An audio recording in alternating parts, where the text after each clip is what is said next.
A ver, pues el tema de hoy es nutrición en la REA y hacemos este tema porque se ha visto que la desnutrición es un factor de riesgo independiente para desarrollar complicaciones postoperatorias, tener un ingreso prolongado y también aumenta la mortalidad. Esta sesión está basada en las guías de ESPEN, que es la Sociedad Europea de Nutrición Enteral y Parenteral, en los pacientes quirúrgicos y para los pacientes críticos.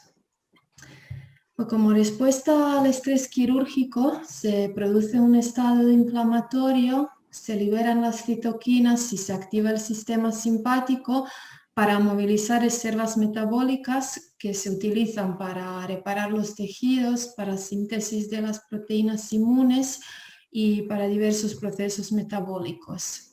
La extensión de esta respuesta se correlaciona con la duración y la extensión de la cirugía, y su exageración produce un estado de catabolismo, de hiperglucemia y de inmunosupresión. Para afrontar esta respuesta necesitamos unas reservas adecuadas. Por ello, ambas guías insisten que la preparación debe empezar en preoperatorio. Pero esto fue ya tema de varias sesiones anteriores que hemos repasado las guías de ERAS y las guías de RICA. Así que solo destacaría que estas guías de ESPEN recomiendan que en los pacientes con desnutrición severa una terapia durante 7-14 días en preoperatorio, aunque ello conlleva un atraso de la cirugía, incluido las cirugías oncológicas. Y si en estos pacientes hay que hacer una cirugía urgente, lo que recomiendan es limitar extensión, sobre todo evitar anastomosis y utilizar técnicas mínimamente invasivas. En el postoperatorio recomiendan ingesta oral temprana, eso significa para la mayoría de cirugías dentro de horas, pero adaptando al paciente y al tipo de cirugía, porque se ha visto que disminuye la tasa de complicaciones y la mortalidad. Para que esa ingesta sea posible, pues eso, abocan utilizar técnicas regionales, evitar opioides y optimizar sueroterapia, porque una sobrecarga hídrica es de las causas más comunes de hilo paralítico en el postoperatorio. Aquí hay que decir que la mayoría de los estudios para ingesta temprana se han realizado en cirugías gastrointestinales y que existe buena evidencia solo para la cirugía colorectal, y ahí sí que está protocolizado empezar con ingesta de líquidos dentro de horas y con los sólidos en las primeras 24 horas. Para gastrectomías existe menor evidencia. Lo que en nuestro centro hacemos es, en gastrectomías parciales, se empieza con la ingesta de líquidos el primer día postoperatorio y el segundo día pasamos de fase. Y la gastrectomía total se inicia pues el tercer día postoperatorio. Como luego vemos, pues existe un protocolo de dieta especial para los pacientes con gastrectomía. Cirugía bariátrica, pues en nuestro hospital, igual que la gastrectomía parcial, se empieza a tolerar al primer día postoperatorio, aunque algunos centros empiezan a las 8 horas de cirugía y no se ha visto que ello conlleva más complicaciones. Donde más dudas existe es el caso de Whipple. Aquí también en La Princesa hay un protocolo que ya se empieza con suplementos durante 5 días en preoperatorio. Siempre se refiere, dicen, ingesta oral temprana, pero no especifica en qué momento empezarla. Si todo ocurre bien, pues yo entiendo en primer día postoperatorio. Esos pacientes suelen tener problemas con gastroparesia y con íleo, pero a pesar de ello no se recomienda colocar una sonda de rutina ni empezar con nutrición enteral de forma rutinaria. Aquí pues son los protocolos de dieta que dejo, que tenemos para cirugías gastrointestinal baja y gastrectomías. Aquí se ve pues un poco en qué fase se van introduciendo alimentos que a mí, por ejemplo, pues tratando de R1, R2 en la REA, pues no sabía, por ejemplo, qué es una fase 2. Así que aquí lo dejo para mirarlo en casa más detenidamente. Pues vale, hasta ahora hemos hablado de posoperatorio normal, pero existen pacientes que necesitan una terapia nutricional y esa terapia comprende los suplementos, la nutrición enteral y la parenteral y está indicada en los pacientes con desnutrición importante y si se prevé que la ingesta en posoperatorio será inadecuada. En tal caso dicen que la cirugía es el momento idóneo para colocar la sonda o crear un acceso, habitualmente una yeyunostomía. Las necesidades que recomiendan de calorías son entre 25 y 30 calorías por kilo y esa cantidad pues corresponde a una dieta isocalórica. Si nosotros administramos más de 110% de esas necesidades que hemos calculado por el peso, pues hablamos de una dieta hipercalórica. Y al otro lado, pues menos de 70% de las calorías calculadas corresponden a una dieta hipocalórica. También introducimos un término de dieta trófica, que es administración de mínimas cantidades de nutrientes para conservar la función intestinal, que también se ha visto que es muy beneficiosa.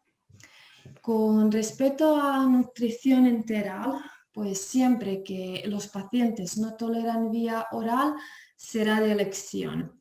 En comparación con la nutrición parenteral es más barata y otros beneficios no son tan claros porque existen estudios que dicen que hay menor tasa de infecciones y que el ingreso es más corto con la nutrición enteral, pero también hay otros muchos que no están en favor y no encuentran estos resultados.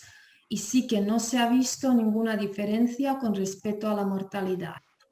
De todos modos, se recomienda un inicio temprano siempre y cuando no existan contraindicaciones.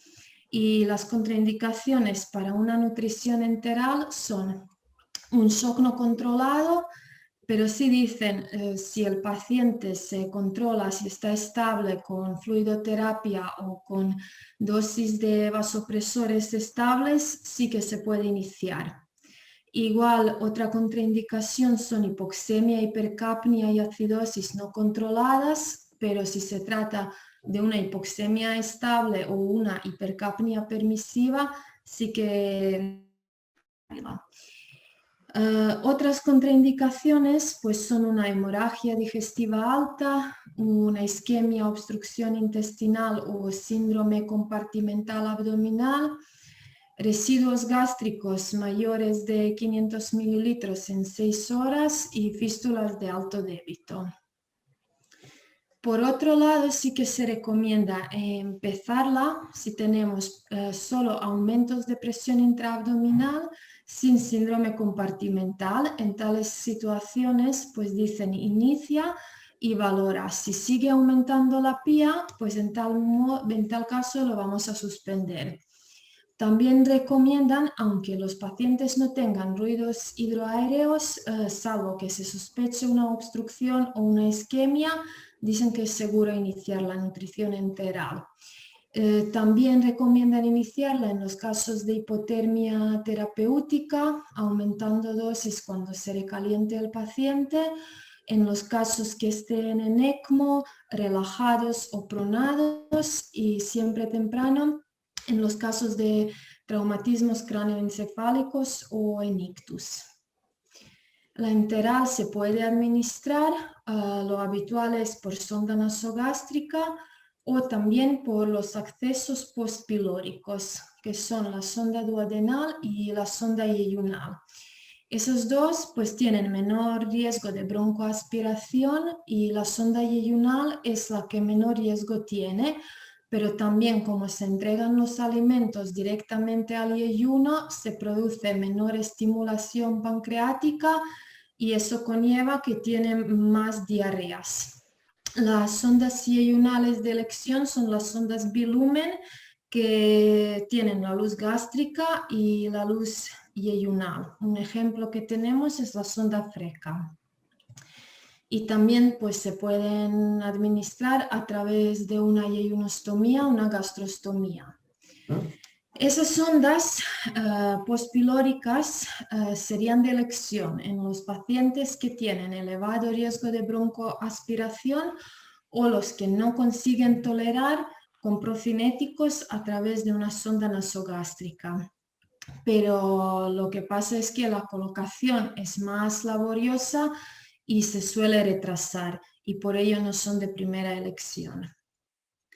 Con respecto a las fórmulas enterales, pues hay que decir que existe gran variedad de preparados que se dividen en dos grupos sobre todo, que son fórmulas estándar, que van a ser adecuadas para la gran mayoría de los pacientes, y las fórmulas específicas. Dentro de estas se dividen en normoproteicas y hiperproteicas. Y luego anormocalóricas y hipercalóricas. La fórmula normocalórica normalmente tiene 1 caloría por mililitro y la hipercalórica pues aporta más calorías por mililitro. En un postoperatorio normal, la dieta adecuada es una normoproteica normocalórica. Y en los pacientes críticos se recomienda dieta hiperproteica, que puede ser o normo o hipercalórica. Yo lo recuerdo pues que en los críticos lo que realmente aumenta más son las necesidades de proteínas, más que las calorías en sí, porque tienen un aumento de catabolismo importante, entonces sean lo que sean las calorías, siempre se prefiere hiperproteica. Por otro lado están las fórmulas específicas que se adaptan a diferentes situaciones. Una de las que más utilizamos es Survimed, que realmente es una fórmula peptídica, es decir, no tiene proteínas enteras y se utiliza en situaciones de malabsorción. Luego existen fórmulas adaptadas a, por ejemplo, situaciones de diarrea, a insuficiencia renal, insuficiencia respiratoria, encefalopatía. Y aquí en las siguientes 2 diapositivas dejo una tabla que son todas las fórmulas que tenemos disponibles en el hospital. Aquí pues vemos fórmulas estándar, que aquí se dividen en normoproteicas e hiperproteicas y pueden ser normo o hipercalóricas. Aquí pues una de las que se también utiliza bastante es Ensure Plus, que es una hiperproteica hipercalórica. Por ejemplo, el número, aquí vemos, pues en 500 mililitros tiene 750 calorías, es decir, más que 1 caloría por mililitro. Es una manera fácil de saber si es normo hipercalórica. Y aquí pues vemos las fórmulas específicas que tenemos. La que falta sería la fórmula para la insuficiencia respiratoria, que son fórmulas que contienen menor glucosa. Entonces, estas sí que no salen en la lista, pero el resto sí. Vale, pues antes de que iniciamos la nutrición enteral, lo que habrá que hacer es probar si el paciente está tolerando agua. Eso se hace, pues se administran unos 100 mililitros por la sonda, se deja pinzada y cuando pase media hora se aspira. Si lo que aspiramos es un volumen menor de 100 mililitros, la prueba es positiva, es decir, el paciente está tolerando. Podemos conectar la nutrición con la bomba, se inicia a 10-20 mililitros hora y se progresa cada 24 horas de 20 a 20, con el objetivo de llegar a dosis plenas dentro de 4 o 5 días. Por otro lado, si aspiramos más de 100 mililitros, pues es decir, paciente no está tolerando, habrá que iniciar procinéticos y repetir la prueba en 12 horas. Las pruebas de tolerancia también se hacen mientras estamos aumentando el ritmo para comprobar que el paciente está tolerando la cantidad que le estamos entregando. Para hacerlas hay que parar la nutrición, administrar agua y pinzar durante 1 hora. Después de 1 hora se conecta la sonda bolsa y se mide el residuo gástrico, que es realmente la diferencia entre el volumen que ha salido por la bolsa restando el volumen de agua que hemos administrado. Y si ese residuo es mayor de 200 mililitros, eso es una indicación de suspender la enteral e iniciar procinéticos. Habría que luego valorar cada 8 horas si empieza a tolerar y si se puede reiniciar la enteral, sería un ritmo 50% menor que previo. Por ejemplo, si lo hemos suspendido a 40 mililitros hora, pues reiniciaremos a 20. Con respecto a los procinéticos, las guías recomiendan eritromicina de primera línea y es el único fármaco que demostró mejoría clínica. Dan opción como alternativa a utilizar metoclopramida o primperan o combinar las dos, pero insisten que el único que se ha visto que mejora realmente el tránsito es la eritromicina. También que se suspendan después de los 3 días porque pierden casi toda su eficacia y además aumentan el riesgo de un QT prolongado. Entonces insisten que no hay ningún motivo de mantenerlos más de 3 días. Siempre se recomienda administración continua en bomba con posibles descansos nocturnos, porque se ha visto que eso conlleva menor tasa de distensión gástrica y de broncoaspiración. También se puede administrar en bolos, por ejemplo, nos ha pasado en la primera ola que no había tantas bombas para todos los pacientes. En tal caso, esos bolos deben ser entre 200 y 400 mililitros varias veces al día y cada bolo hay que pasarlo mínimo en media hora, no demasiado rápido. Aquí pues explicaremos 2 complicaciones que son bastante habituales mientras se administra una nutrición enteral. Primera es vómito o regurgitación de la nutrición. Pues si aparece hay que suspender durante 8 horas. Se valora al paciente, valoramos que la sonda está bien colocada y se inician procinéticos. Si toda la exploración y todo está en orden, pues después de esas 8 horas se inicia un ritmo de 50% menor. Y siempre pues luego valorando la tolerancia y si persiste pues sería igual una indicación de colocar una sonda nasoyeyunal. Y otro problema bastante común es la diarrea. Siempre recomiendan comprobar que estaba bien almacenada la nutrición, es decir, que estaba en frigorífico y que se sacó 2 horas antes y se recalentó a temperatura ambiente. Si aparece diarrea en los primeros 4 días, deberíamos cambiar la fórmula a gastrointestinal control, que es una de las fórmulas específicas que hemos visto. Bajar el ritmo a 20 mililitros hora y se puede administrar loperamida. Si aún así persiste con diarreas, pues en tal momento lo suspenderíamos. Y si la diarrea aparece después de 4 días de que el paciente haya tolerado bien, la única diferencia en el manejo es que en esa diarrea tardía habría que sacar un coprocultivo y toxina de Clostridium, mientras que en los primeros 4 días no se debe hacer de entrada. Luego, si los pacientes no pueden cumplir sus necesidades, si no podemos llegar a nuestro objetivo, cumplir 50% de ello dentro de 7 días, pues se recomienda hacer una asociación entre la enteral y parenteral, es decir, una nutrición complementaria. O si paciente no tolera, o está contraindicada enteral, pues en tal caso haremos una nutrición parenteral total.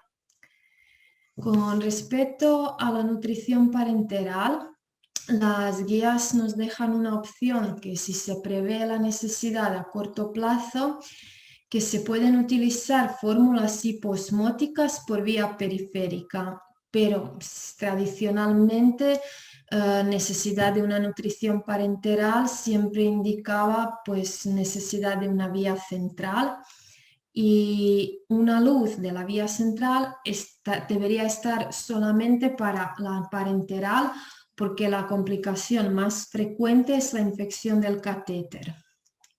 Otras complicaciones son la trombosis del catéter, complicaciones metabólicas como hiperglucemia, hipertrigliceridemia, hipercapnia y también complicaciones hepáticas, que esas suelen ocurrir en los casos de una parenteral total y cuando ya lleva unas 3-4 semanas.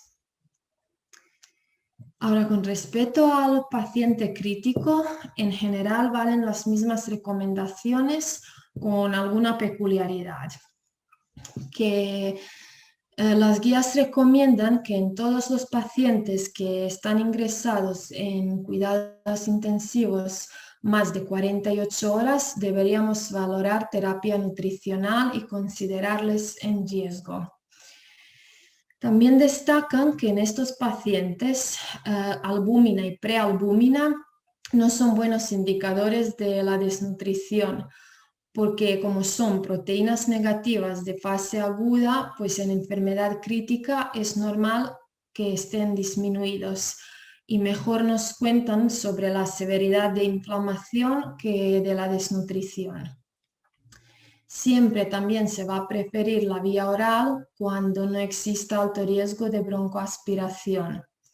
Si no se puede realizar, pues de elección es la enteral, iniciándola dentro de 48 horas. Y en el caso que está contraindicada enteral o que no la tolera el paciente, el momento de iniciar una parenteral es entre 3 y 7 días.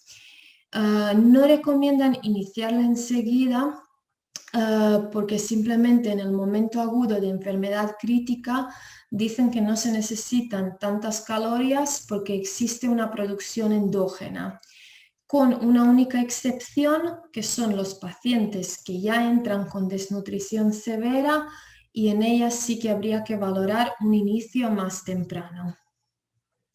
Siempre, tanto la enteral como parenteral deben iniciarse de manera progresiva porque existe riesgo de sobrealimentación y un síndrome de realimentación que también son nocivos para el paciente.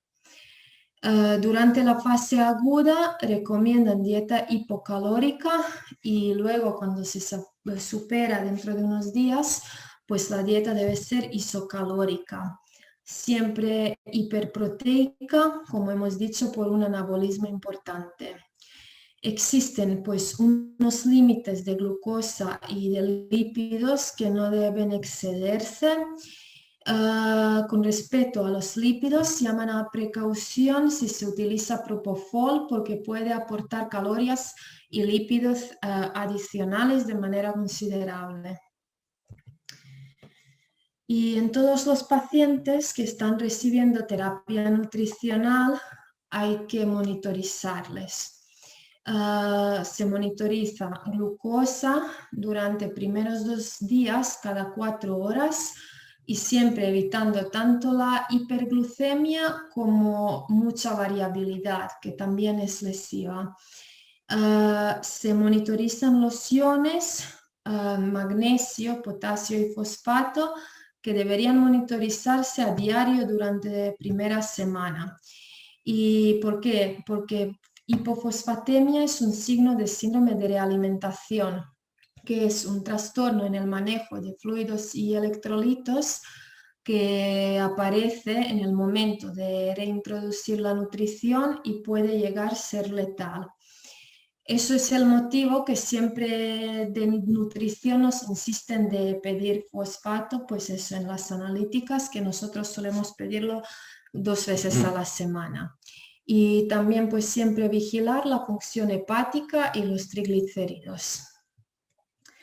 Y para finalizar, pues solo mencionaría un estudio que hicimos a lo largo del año pasado, donde se comparaban las complicaciones posoperatorias con los pacientes según la alerta nutricional que tenían, y se ha visto pues que tener una alerta nutricional alta en preoperatorio se asoció con mayor necesidad de drogas vasoactivas, con mayor estancia hospitalaria, mayor necesidad de soporte renal y respiratorio y mayor tasa de éxitos durante el ingreso.